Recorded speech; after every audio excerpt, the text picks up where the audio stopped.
Hi everyone, this is Phil Travis, and this is the second presentation on World War II.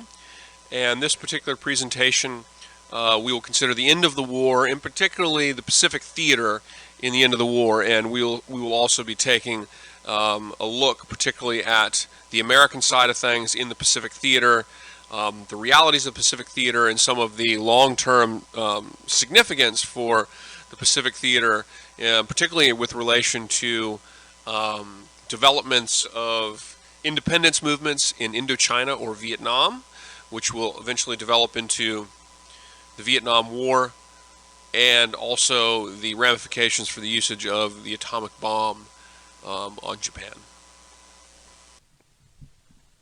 So, this map, I wanted to just show you this map to give you a look at and an idea of the many different empires that were involved in this area of the world at the outset of the war. Scholars today are generally in agreement on one basic issue when it comes to World War II in the Pacific, and that is that the war was largely the long-term consequence of a collision of empires. The United States, after expanding with manifest destiny across its continent, the United States, after the Civil War particularly, began an expansion into the Pacific, establishing territories in Hawaii, in Guam ultimately, and other Pacific islands that you can see here. As the United States pushed across the Pacific, of course, other European powers had colonized other parts of Asia. Many of these colonizations occurred in the 1800s, and of course the United States most notably took the Philippines from the Spanish, and the Spanish had colonized the Philippines in the 1500s. But you can see the French, of course, in Vietnam and Southeast Asia, the British in the yellow, the Dutch in the orange, and of course the Japanese in the red. The Japanese in particular, being really modeled after the example of Western European and American colonialism and imperialism, Japan sought to become a great empire. Japan's motivations were directly linked to the examples that were set by all of the other European powers that were colonizing this part of the world. And so Japan sought to become a great world power, just as during the Spanish-American War, when Teddy Roosevelt largely helped to lead the United States into war with Spain. Teddy Roosevelt viewed the United States as needing to become a great world power, and to do this meant to take colonies. And Japan understood the same thing. And so Japan had for some time expanded into the islands of the Pacific, establishing its own empire. And of course, when World War II began, it was really a strategic decision on the part of Japan, when the attack on Pearl Harbor came, to beat the United States quickly rather than to allow this collision of empires to result in a war that the United States could be more prepared for, if you will. So Japan's attempt to become a great empire in the Pacific, as you can see on the map, necessarily comes at the consequence of a number of different imperial territories, the British, the French, and the Americans, of course. And after Pearl Harbor, of course, the Philippines were the first place the Japanese went, defeating the forces of MacArthur rather easily, as Douglas MacArthur was caught unprepared. Why do the Japanese want an empire? Well, of course, they want to be a great power. They want to be a great world power of naval strength and economic strength in the region. Japan's a modernizing country, just like other countries in the world, but one thing that makes Japan very unique, especially when you compare it to the United States, is that Japan needs resources. They lack fossil fuels.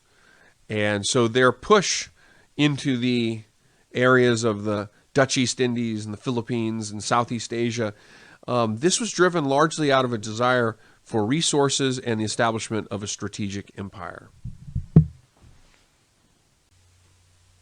So in June of 1942, barely 6 months since the Pearl Harbor attack, or just over 6 months, the United States turned the tide in the Pacific at the Battle of Midway. And this was June 3rd through 6th, 1942. And the reason that it really turned the tide was because the American naval force, which had been intercepting and interpreting the Japanese radio codes, were able to effectively catch the Japanese carriers off guard. We sank 3 of Japan's most important carriers, and you can see them in the image here, smoking from below. And these are, of course, carrier aircraft planes that you're looking at. The wings fold, and they flew from other American planes. This was a carrier battle. It was kind of symptomatic of a new age in naval warfare.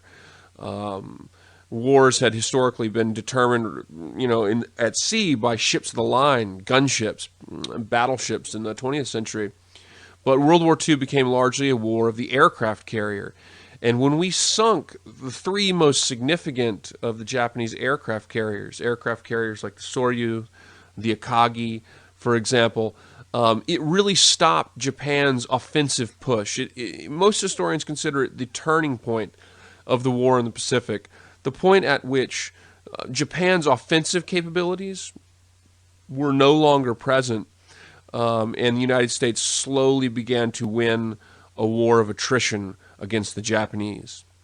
So it was a turning point and very significant moment in the war, and primarily because of the Japanese suffering such heavy losses to their aircraft carriers. In the Pacific, whereas in the European theater, your main kind of characters in terms of leaders are, Dwight D. Eisenhower, who's Supreme Allied Commander, of course Patton, General Montgomery for the British. But in the Pacific theater for the United States, your main personalities are Admiral Chester Nimitz and Douglas MacArthur. Douglas MacArthur, shown with the corncob pipe in his mouth. Douglas MacArthur was probably the most flamboyant of American generals. He liked the spotlight, and he kind of was your stereotypical, I guess, rock star general. He was a bit of a showboater, and he liked the spotlight. Let's say that. He was very instrumental in jungle fighting in New Guinea and the Philippines. He was on the Philippines when the Japanese attacked. After the Japanese attacked Pearl Harbor, they immediately turned, and within a day and a half, they were attacking the Philippines. I think it was 19 hours, to be honest with you, but they immediately turned and attacked the Philippines. And MacArthur was caught by surprise, and of course, he fled the island, and what was left of his troops, unfortunately, surrendered, and many of which were forced onto the infamous Bataan Death March. Admiral Chester Nimitz, in the painting below, was also famous for creating the strategy of island hopping. Island hopping means that you have to unseat the Japanese who were on many islands. And the only way you could really do this was because you couldn't hit every single island. It would be impossible. And so they had to pick and choose the most significant places to fight. And it became known as island hopping. And so you would hit the islands probably that had the most troops, or had the best ports, or had good runways for bringing supplies. And so you had to hit the most important islands. And the Pacific theater is a largely amphibious type of war, and a jungle war. It's very different than the European theater. This map, if you want to go back and look more closely at it, this is a map of the many battles and operations fought in the Pacific theater. It's not all of them, but it's a lot of them. Fighting in the Pacific, and here's another one of these pro-war advertisements. You can see just from that, you can see the kind of racism that is inherent in how we characterize our enemy. The Pacific theater was brutal. It was, to a large degree, a race war. Both sides effectively viewed themselves as the highest level of civilization. The Japanese often refused to surrender, and oftentimes Americans refused to take prisoners. The death toll in the Pacific theater was 10-1 Japanese to American casualty rates. Many theaters became associated with the Japanese fighters using cave systems as a way of entrenching in the island and being incredibly difficult to defeat. and they oftentimes would not surrender. So you saw a very brutal theater with flamethrowers and amphibious landings, and by the end of the war, the latter stages of the war, even many cases of kamikaze pilots. Some kamikaze pilots, by the way, were forced to do it. Some were strapped into their planes. Some kamikazes were actually liberal arts students like me. Well, I'm not a student, of course, like you guys. You guys are students, but I was a liberal arts student, historian, obviously. But some of these types of people were actually conscripted to be kamikazes against their will in some cases. So you see particularly a very violent end to this war in a theater that has tremendous casualties as a result. The United States' war in Asia was throughout aided by Asian allies. Pictured here in military attire is Chiang Kai-shek. Chiang Kai-shek was the leader of the Nationalist Party in China. He fought against the forces of Mao Zedong before, during, and after World War II, the communist forces of Mao Zedong. Chiang Kai-shek ultimately is defeated, of course, by the Chinese in 1949, by the Maoist Chinese, and pushed off to the island of Taiwan. Interestingly, the United States recognized the island of Taiwan as the legitimate government of China until the 1970s. And of course, today, the United States recognizes Taiwan as an independent state, and this is disputed, of course, by the Chinese communists. But Chiang Kai-shek aided the United States in the war against the Japanese in China, and Chiang Kai-shek had been fighting, as I said, for some time against the communist forces of Mao Zedong in his attempt to unify the country, and of course, he was a strong American ally during the war. Ho Chi Minh, pictured here. Ho Chi Minh was the Vietnamese nationalist leader who fought the French, and fought the French in a way as an anti-colonial nationalist before the war, and then fought the French quite literally after the war. And he also fought the Japanese in Vietnam. Ho Chi Minh, of course, if anybody knows anything about the history of the Vietnam War, this will probably come to some surprise. Ho Chi Minh was during World War II an ally of the United States, and he was used in fighting the Japanese and helping the Americans with downed pilots in the region. We provided Ho Chi Minh with radio equipment, small arms. We treated him medically for dysentery and saved his life at one time when the OSS, which OSS means Office of Strategic Services. It's a precursor to the CIA during World War II. But the OSS Deer Mission, as it was called, had famously parachuted in, met with Ho Chi Minh, treated him for dysentery. We helped to train some of the first 250 to 300 Viet Minh guerrilla fighters. In the French Indochina War after World War II, they were called the Viet Minh. Later, we will call them the Viet Cong. Ho Chi Minh was a communist, but as members of the OSS would testify to after the fact, he was a nationalist first and a communist second. And what that means really is that Ho Chi Minh, what he was most interested in was ending colonialism and ending Western influence, Western-led influence in his country, and creating an independent nation for the Vietnamese people. That was his primary motive. And he thought communism would be probably the best thing for his country. Ho Chi Minh was never... he never fought what becomes what known as the Vietnam War out of an interest of leading a global conquest of communism. Ho Chi Minh is motivated by creating an independent nation for his people, and he appealed quite directly and consistently to the United States. He wrote letters to Harry Truman. Harry Truman never read these letters because he had bigger fish to fry, so to speak. He had bigger concerns and really didn't have a policy on Vietnam. When Ho Chi Minh, at the end of the war, when Ho Chi Minh declared independence in 1945 after the Vietnamese had been defeated, Ho Chi Minh actually directly quoted the United States Declaration of Independence and had the band play the Star Spangled Banner. And actually, the Vietnamese people who were there actually tell a story of when a OSS plane did an overflight of the crowd, which was several 100,000 that gathered in Hanoi to listen to Ho Chi Minh. and everybody thought it was the French coming to strafe them, and it was an OSS plane, and everybody rose their hands and cheered. So a very interesting thing that America, the United States, perhaps at one time had a chance to be an ally with Ho Chi Minh, and we were an ally with Ho Chi Minh during World War II in the fight against the Japanese. Of course, and this is just to make a long story short, but what ultimately happens is the United States will choose to back the French in the French Indochina War rather than Ho Chi Minh. And the reason for this, and this is in the 40s, the French Indochina War began in 1946, and it was an attempt by the French to recolonize Vietnam. And the reason the United States chooses to side with the French largely is because of a concern with communism in the 40s, but particularly a concern with communism at that time in Europe.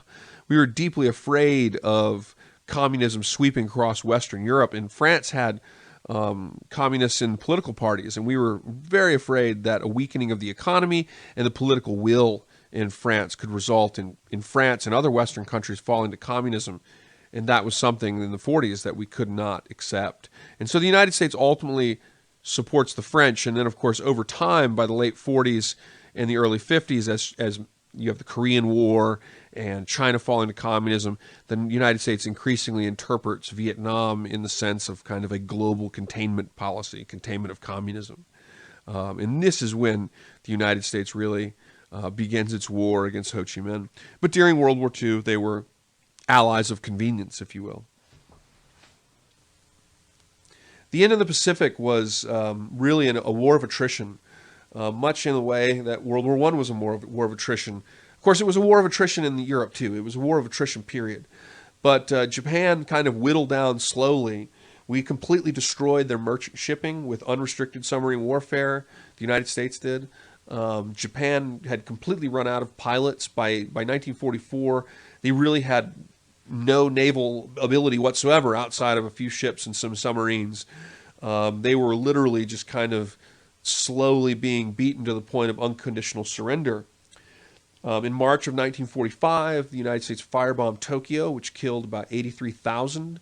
Firebombing is effectively using incendiary devices to basically light the air on fire. Very devastating kind of warfare. It was used by the British in places like Dresden, Germany, and the United States uses it against the Japanese. Okinawa, which this image that you see here was an image that I took in Okinawa. That's a pillbox or a machine gun bunker. I actually crawled down inside of it, but I didn't include that picture because I was crawling down inside the machine gun turret. But anyway. It just wasn't a very good picture. Let's just put it that way. I had a funny look on my face or something. Anyway, but Okinawa was one of the big reasons why the United States decides to drop the atomic bombs, because Okinawa was very intense fighting. There was something like 50,000 Japanese killed. People committed suicide by jumping off of cliffs. In many cases, people fought to the death. It was a gritty, grueling battle on Okinawa. Americans had to, in some cases, execute prisoners. And it encouraged the United States to use the atomic bomb to end the war. Now, the United States demanded unconditional surrender, and that demand goes back to the Atlantic Conference as well. Unconditional surrender basically meant in Europe and in the Pacific that the United States would only accept the complete surrender, basically allow them to occupy Japan and obtain the complete and total surrender of Japan. And that meant that you're going to have to find a way to fight on mainland Japan or get another method for obtaining the surrender from the Japanese. The Japanese had offered conditional surrenders at this time. Particularly, they wanted to leave the emperor in place and avoid the occupation of the home islands. But they had offered, prior to the bombing, the Hiroshima bomb and the Nagasaki bomb, they had offered very, very reasonable in terms of the United States perspective, conditional surrender options. But the United States felt that it had to go through with its demand of unconditional surrender. This is a look inside one of the tunnels in Okinawa. The Admiralty were down in these coral caves that they created. ultimately they committed suicide there. And when you go to Okinawa, you can tour these caves, and it's pretty fascinating. This is an image of Tokyo after the 1945 firebombing. Devastated, 83,000 people. Most of the buildings were wood, and so they burned, and it was very awful. And there's horror stories of people who survived by getting in the water that you see there and breathing through straws and things like that as the place was engulfed with flames. Of course, the Manhattan Project, the U.S. atomic weapons project that resulted in the successful usage of 3 bombs during World War II. Obviously, the first bomb was detonated as a test in the New Mexico desert in White Sands in July of 1945, and this was called the Trinity test. The atomic bomb became really the reason, or became the way that the United States hoped that it could achieve its goal of unconditional surrender. The United States sought a total surrender of Japan and an occupation of the home islands. And so it was a decision for the United States really between invading the home islands or ultimately using the atomic bombs. Harry Truman did not even know about the atomic bombs when he became president. Here you see pictured Little Boy, which is the second atomic bomb ever detonated. The first, of course, detonated in combat over Hiroshima on August 6th, 1945. There were 3 locations used in the creation of these bombs: Oak Ridge, Tennessee, Los Alamos, New Mexico, and of course nearby Hanford, Washington. We built both a plutonium bomb and also a a plutonium bomb and also a uranium bomb. The hydrogen bomb, guys, was not actually completed until and tested until 5 years later. But so we create a plutonium bomb and a uranium bomb. They both looked rather different in nature, and of course they are unique in the level of devastation that they can bring. This is the plane, the B-29, that dropped the bomb in Hiroshima. The first bomb dropped in combat.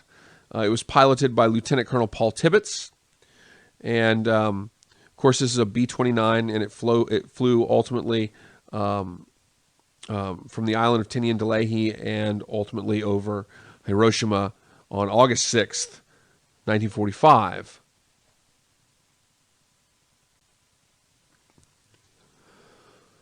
So only 3 days after the Hiroshima bombing, and of course Hiroshima was a devastating bombing. As you see the statistics there, Hiroshima bomb flattened 4 square miles. 100,000 people died in a relatively short time frame. 3 days afterwards, they dropped another bomb on August 9th, 1945, on Nagasaki. So Hiroshima was dropped on August 6th, and of course Nagasaki on August 9th. One of the great questions that historians have had to struggle with and deal with is the question of, was the usage of the atomic bomb necessary? The United States had a position of unconditional surrender. This was a policy that we established with both Germany and Japan at the Atlantic Conference in 1942. And the unconditional surrender suggested that the United States would only accept absolute total surrender of the Axis powers and the occupation of their lands. Some have questioned whether or not unconditional surrender was necessary, because oftentimes it's couched as it was either this or invading the home islands. But historians have questioned whether or not unconditional surrender was actually the right approach, or that it may have unnecessarily prolonged the war. The Japanese had, of course, made surrender offers to the United States, and before the usage of these bombs, Japan appealed to the Soviet Union as a potential intermediary in negotiations to end the war without an occupation of the home islands. So there's a lot of debate among historians whether or not the atomic bomb was the right choice. It resulted in absolutely just atrocious human devastation.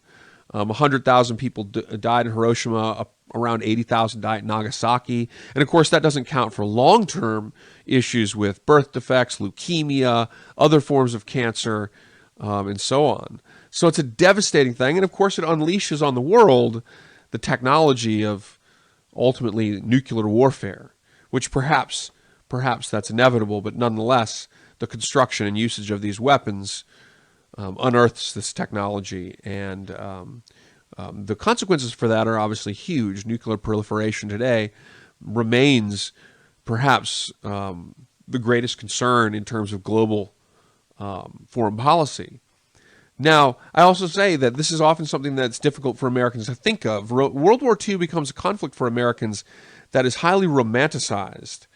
And as a result of this, oftentimes our ability to critique it is lost. And historians, of course, will critique it quite heavily, but everyday Americans would probably not see the war in terms, for example, of the issue of race in the conflict, at least in the Pacific theater, and they would probably view the atomic bombings through a less critical lens, as though it was simply necessary and there was no other choice. And the reality was there were other choices, and this was the choice that was made. And whether or not it was the right choice is something that really historians don't fully agree on. Anyway, I hope this is helpful, and I hope this helps. And I have a song here if you want to listen to one of Johnny Cash's great songs about, I suppose, one of the more unlikely American heroes during World War II. I would ask, copy and paste that to your browser and have a listen. That's a really great song. It's about a great Native American who fought at Iwo Jima, Ira Hayes, and was sort of forgotten by his country. And so there's kind of a lasting message about how the United States, in some cases, treats its people. Anyhow, I hope this is helpful, and let's have a great week.